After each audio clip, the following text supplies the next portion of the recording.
উদয়পুর গ্রামের এক কৃষক ছিল। নাম তার কাশি। কাশি ছিল খুব সৎ ও ভালো মনের মানুষ। সারা জীবন শত কষ্ট করলেও কারো কোনো ক্ষতি করেনি সে। খোকা, খোকা, বলি বৌমা তো সে কবে বাপের বাড়ি গেছে। বেচারিকে এবার বাড়িতে ফিরিয়ে নিয়ে আয় বাবা। তুমি যে কি বলো না মা, তোমার বৌমা তো আমার উপর রাগ করে বাপের বাড়ি চলে গেছে। আর যে বিষয়ে রাগ করেছে তাতে করে এমনি এমনিও আর এই বাড়িতে ফিরে আসবে না। কারণ আমার এই অভাবের কারণেই তো ও চলে গেছে। যাবার সময় তো বারবার করে বলে গেছে ও আর এই কষ্ট দুঃখ করে আমার সংসার করতে পারবে না। আর আমার অভাব কি এখনো দূর হয়েছে নাকি যে তাকে বললেই সে চলে আসবে? না না বাবা, তুই বৌমাকে ভুল বুঝছিস। বেচারি কত দুঃখ কষ্ট করে তোর সাথে সংসার করেছে এতগুলো বছর বলতো। আর সে তো সেদিন তোর সাথে অভিমান করে চলে গেছে। ও নিশ্চয় তোর আশায় পথ চেয়ে বসে আছে। তুই যা, একদিন গিয়ে তাকে ফিরিয়ে নিয়ে আয়। আমার যে আর বৌমাকে ছাড়া এভাবে একা একা বাড়িতে ভালো লাগছে না রে বাবা। তোমার বৌমা যেমন অভিমান করে বাপের বাড়ি গিয়ে বসে আছে, ঠিক তেমনি আমিও মনে মনে ভেবে নিয়েছি আমার অভাব যতদিন দূর না হয় ততদিন আমি তাকে আনতে কোনোদিনও যাব না। এই কথা বলে কাশি কাজে চলে যায়। এত জেদ করলে সংসার টেকে নাকি? যেমন আমার বৌমা ঠিক তেমনি হয়েছে আমার এই ছেলেটা। কিঙ্গ কাশি, শুনলাম তোমার বউ নাকি চলে গেছে। কে বলেছে এসব বাজে বাজে কথা? বিয়ে হয়েছে বলে কি বেচারি তার বাপের বাড়ি গিয়ে কটা দিন থাকতে পারবে না? আমার বউ তো তার বাপের বাড়িতে বেড়াতে গিয়েছে।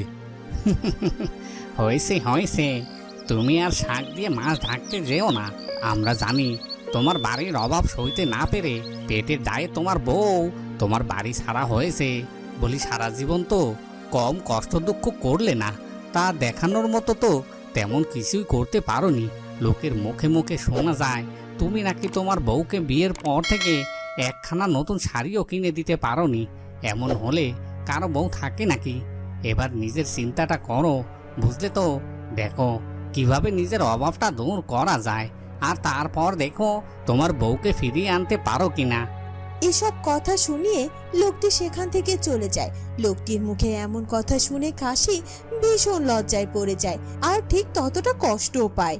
মনের কষ্টে সেদিন কাশি মাঠে কাজ না করে কাঁচি হাতে জঙ্গলের দিকে চলে যায়। সেখানে গিয়ে একটি গাছের নিচে বসে। না না, আমাকে এরপর থেকে বেশি পয়সা উপার্জন করতে হবে, নইলে যে জগৎ সংসারে টিকে থাকা দায়ী হয়ে পড়েছে। কিন্তু আমি তো অসৎ পথে কোনো কাজ করতে চাই না। লোককে ঠকিয়ে হয়তো বেশি পয়সা উপার্জন করা যায়, কিন্তু আমি তো সেসব করতে কি চাই না। তাহলে আমি কি করে দুটো বেশি পয়সার মুখ দেখব?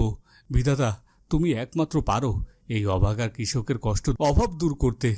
এসব কথা বলতে বলতে কাশি তার কাঁচি দিয়ে মাটিতে আঘাত করতে থাকে, আর তার পাশে থাকা ছোট্ট একটি চারা গাছে সে আঘাত লাগতে থাকে। তখনই অলৌকিকভাবে সেই গাছটি কথা বলে ওঠে।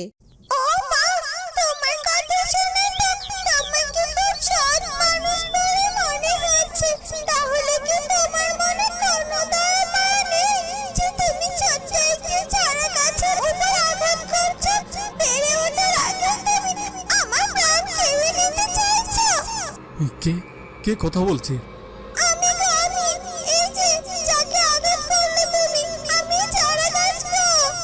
চারা গাছ, তুমি কথা বলছো?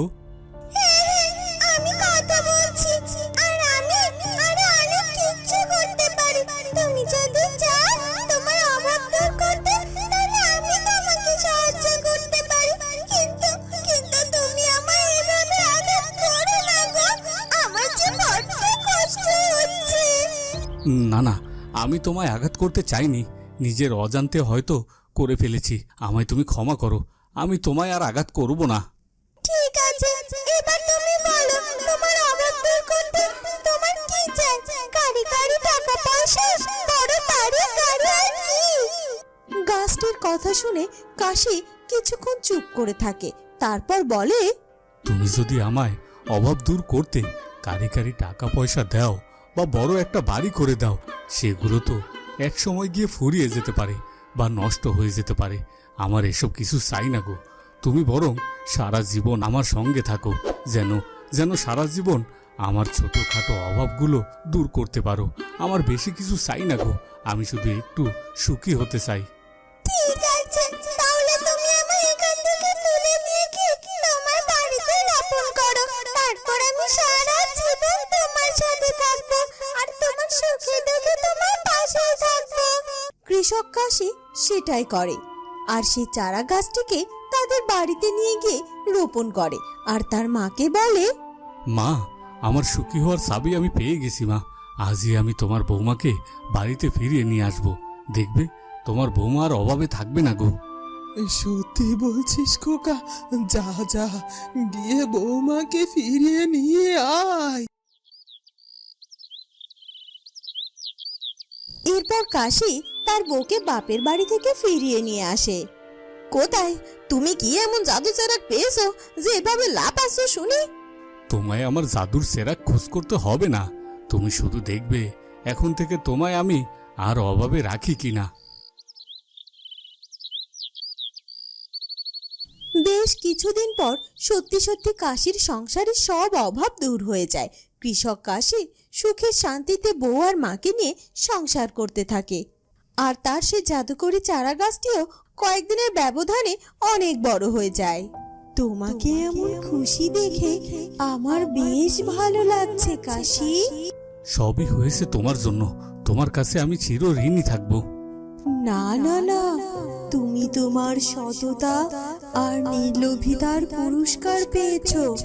তুমি তো আমার কাছ থেকে একবারে অনেক অনেক টাকা পয়সা ধন দৌলত বা বাড়ি গাড়ি চাওনি, শুধু তোমার সুখে বেঁচে থাকতে যতটুকু প্রয়োজন তাই চেয়েছো, আর ততটুকু পেয়ে তুমি খুশি, তাই তুমি সুখী হতে পেরেছো। জানো তো, সুখী হওয়াটা মনের ব্যাপার। কেউ অনেক পেয়েও সুখী হয় না, আর কেউ অল্পতেই সুখী হয়ে যায়।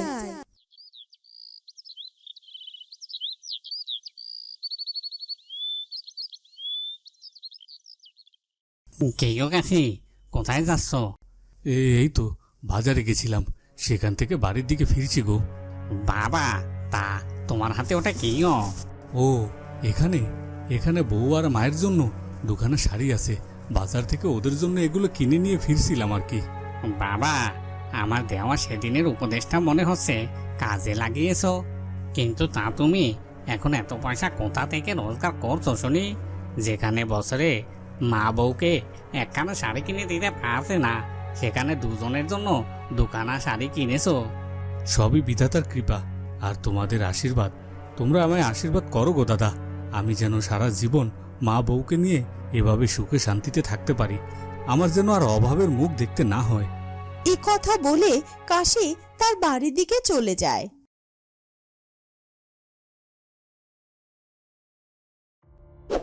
ব্যাপারটা কি হলো? কাশি এত এত পয়সা কোথা থেকে পাচ্ছে? এখন আর ওর চোখ মুখে তো অভাবের কোনো চিহ্নই নেই। কয়েকদিনের ব্যবধানে মানুষের এতটা পরিবর্তন হয় কি করে? খোঁজ নিয়ে জানতে হচ্ছে ব্যাপারটা। এরপর লোকটি কাশির ব্যাপারে খোঁজ লাগায় আর তাকে সবসময় চোখে চোখে রাখে। হিসেবখানা তো আমি কিছুতেই মেলাতে পারছি না। কাশি তো তেমন কোথাও কাজ করে না, ও তো ওই মাঠঘাটের কাজই করে। সে তো আগের মতোই, তাহলে আগের সে এতটা পরিবর্তন হলো কি করে? ও কোনো জাদুর চেরাগের দেখা পেয়েছে নাকি? কিছুদিন কাশিকে চোখে চোখে রাখায় সে গাছটির ব্যাপারে সবকিছু জেনে যায়, কারণ জাদু গাছটির সাথে কাশিকে কথা বলতে দেখে নেয় সে। আচ্ছা, এই ব্যাপার। তার মানে কাশি নিজের বাড়িতে এক জাদুর গাছ লাগিয়েছে, যে গাছের মাধ্যমে সে তার অভাব দূর করছে। না না, এমন এক জাদুর জিনিস কাশিকে একা ভোগ করতে দিলে তো চলবে না। এর ভাগ তো আমার চাই, কিন্তু এত বড় গাছ আমি উপরে নিয়ে আমার বাড়িতে লাগাবো কি করে? আর কাশিকে বললে সে নিশ্চয়ই আমাকে এটা দিতেও চাইবে না।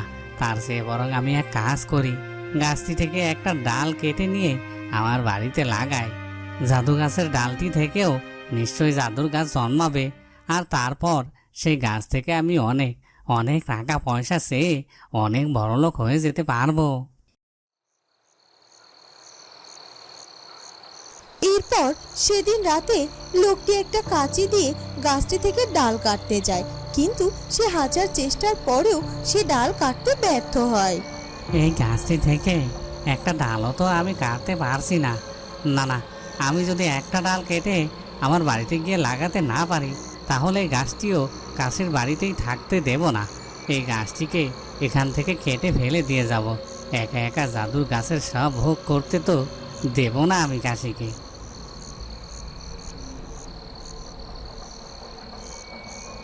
এরপর লোকটি একটি কোঠার নিয়ে আসে আর গাছটির গোড়া কোপাতে থাকে, কিন্তু তার দেয়া আঘাতে গাছটির একটুও ক্ষতি হয় না।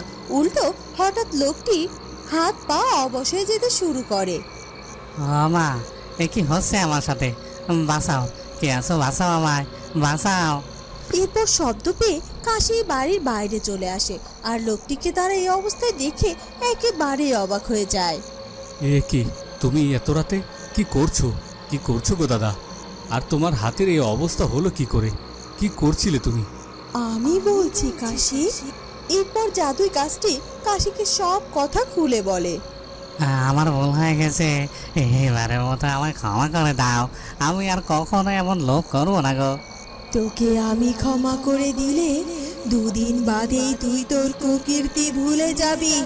তোকে আমি ক্ষমা করে দিলে তুই দুদিন বাদেই তোর কুকীর্তি ভুলে যাবি, কিন্তু তোকে যদি আমি এরকম শাস্তি দিয়ে তোর শরীর অবশ করে রাখি, তাহলে তুই সারা জীবন মনে রাখবি। আর তোকে দেখে আশেপাশের লোকজনও লোভ আর কুকীর্তি করার আগে একবার হলেও ভাববে। এরপর লোকটি তার মুখ কাচুমাচু করে বাঁকা হাত নিয়ে বাড়িতে ফিরে যায়। আর জাদুই গাছটি এভাবে সারা জীবন সৎ কৃষক কাশির পাশে থেকে কাশিকে উপকার করতে থাকে। বন্ধুরা, কেমন লাগলো আমাদের আজকের গল্পটি? যদি ভালো লাগে তাহলে অবশ্যই আমাদের চ্যানেলটিকে সাবস্ক্রাইব করে দিও। দেখা হবে নতুন কোনো গল্প নিয়ে। ধন্যবাদ।